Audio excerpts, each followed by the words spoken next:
And I'm quite happy to take that questions. Two questions. Yep. One, I think we have to fight against Munger's top two. And two, that we have to overturn ballot harvesting. It's illegal Yep. in every other One of the, state. this is my donation bucket. If you felt that you got anything out of my presentation, it's my living now. I no longer work for election committee, but it's what I do for a trust. So if you feel as though it was worthwhile, please donate.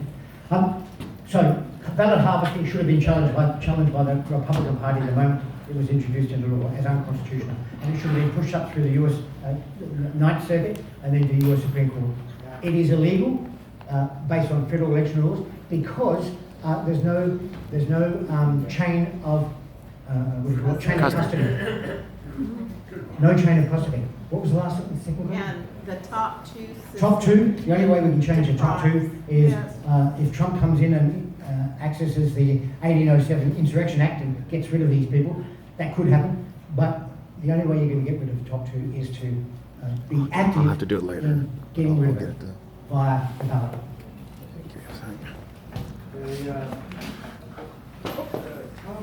That's a clever trick. Tom Fitton, yeah.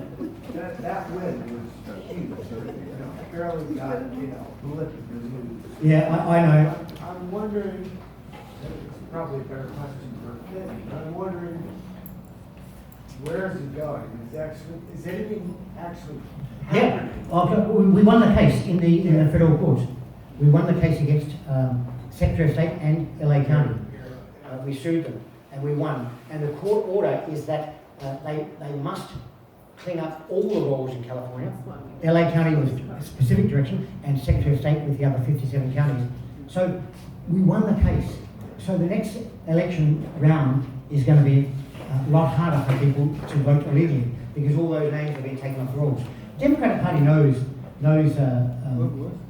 how to access those fake names that are on the rolls. They buy the lists. So the only way we can fix it is again at the ballot. Now, voter fraud is a problem, but voter fraud is not a problem if we honour the founding fathers. Honour the founding fathers and get out and vote. You know, if just 15% of evangelical Christians or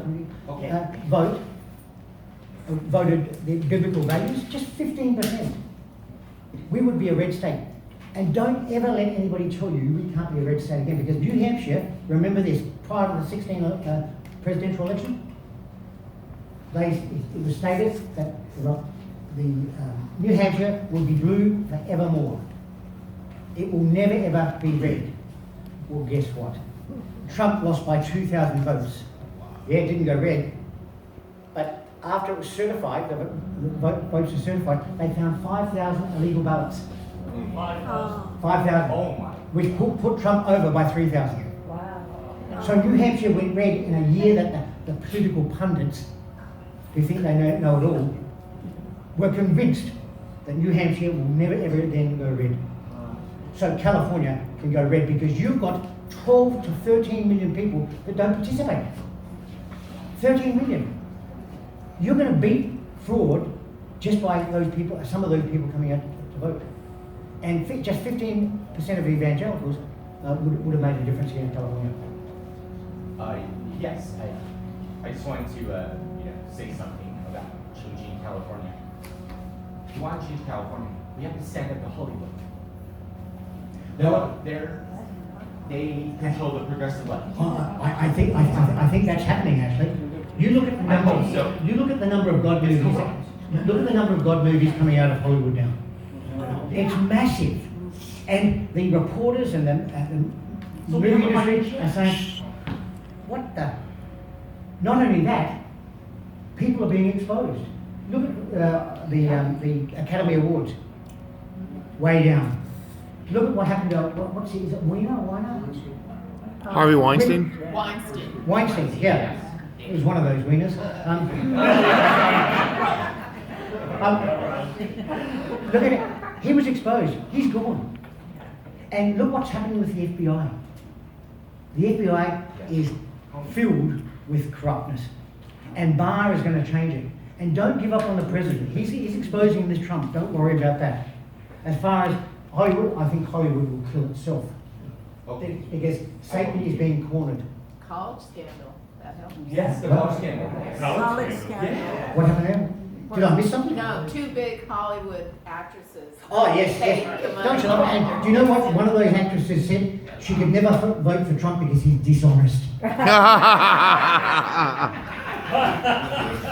Don't you love it when it comes back and sits on your face? Said the actress who got my kids college illegally. I'll come to you next, yeah. Yeah, on Sorry. your point about we could keep the state, could turn, red again, because if you look at the statistics for presidential elections, they never win the state by more than 3 to 5%. Yeah. So if the Republicans would get out and vote, we could. And just pastors in this state and this country have to start speaking the truth about voting. Yes. You know, what's his name out of Saddleback, Rick Warren? He's a liberal progressive advocate. Yeah. He advocates for open borders because that's what Jesus would do. Please. That's a lie. That is a lie through and through. God created borders. God created sovereign nations. God. And there's a great article. I'll post it on go to my webpage, not my webpage, my Facebook page. I'm going to post an article today that was written by a friend of mine in response to that very thing. Yes, sir. Go ahead. Yeah, I got a question for you. The problem in the California, all of the illegal aliens to vote. How are you gonna crack down? They can't vote. It's illegal. And we are educating the illegal aliens because the bottom line is, if they ever apply for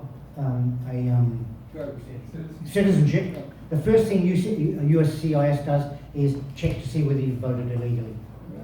Okay? And they are being told that.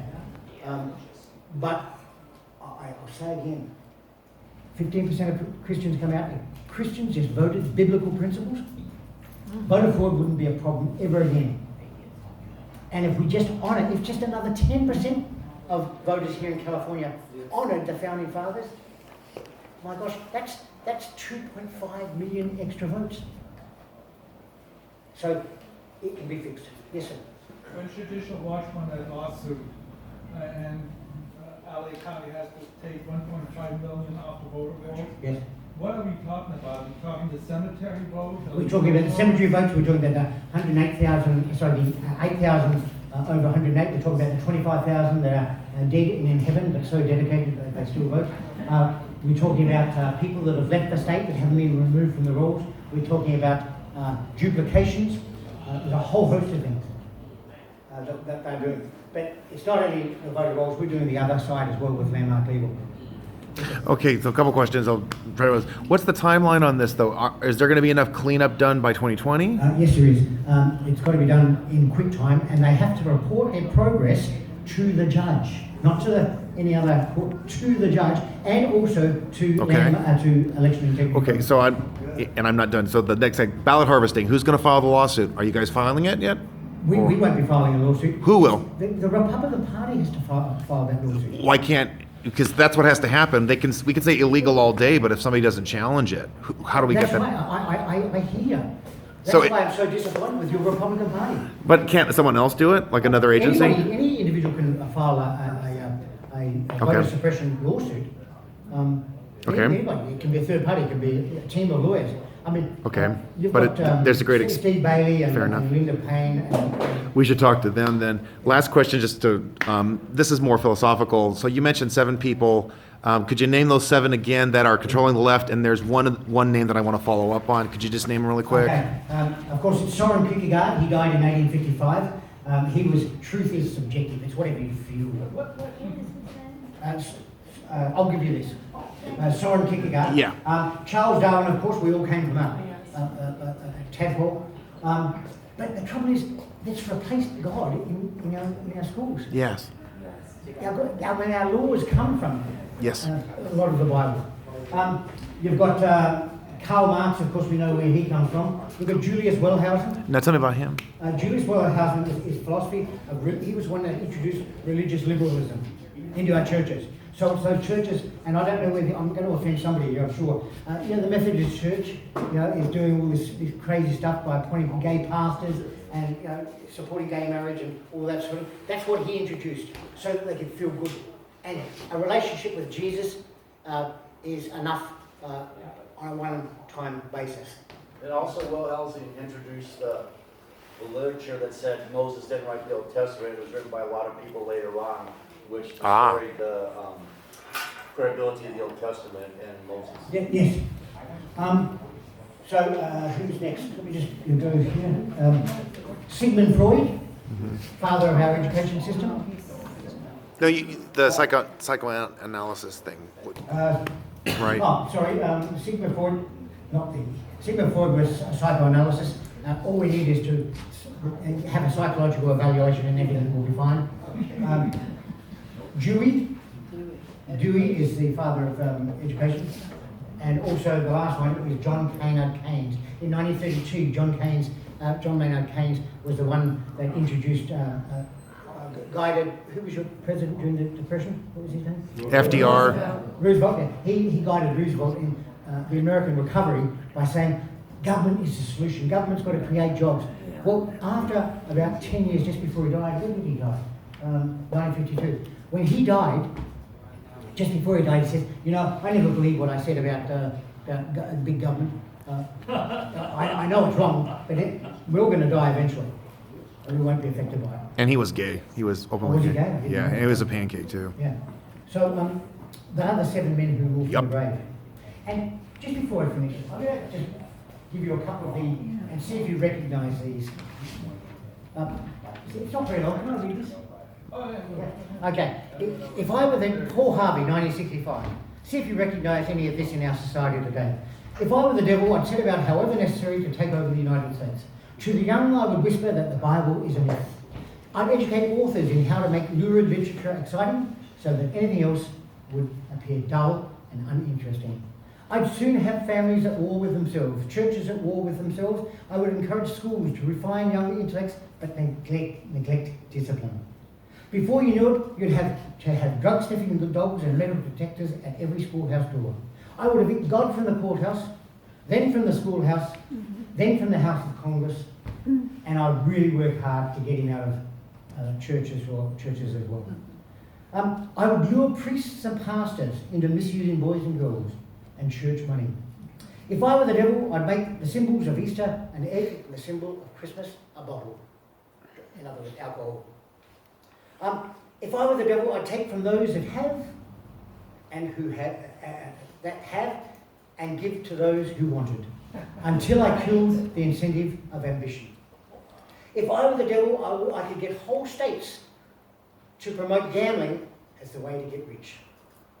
Whole states. See any states promoting casinos? No. Lottery? I would caution against extremes and hard work, in patriotism and in moral conduct. Do what you will. I would convince the young that marriage is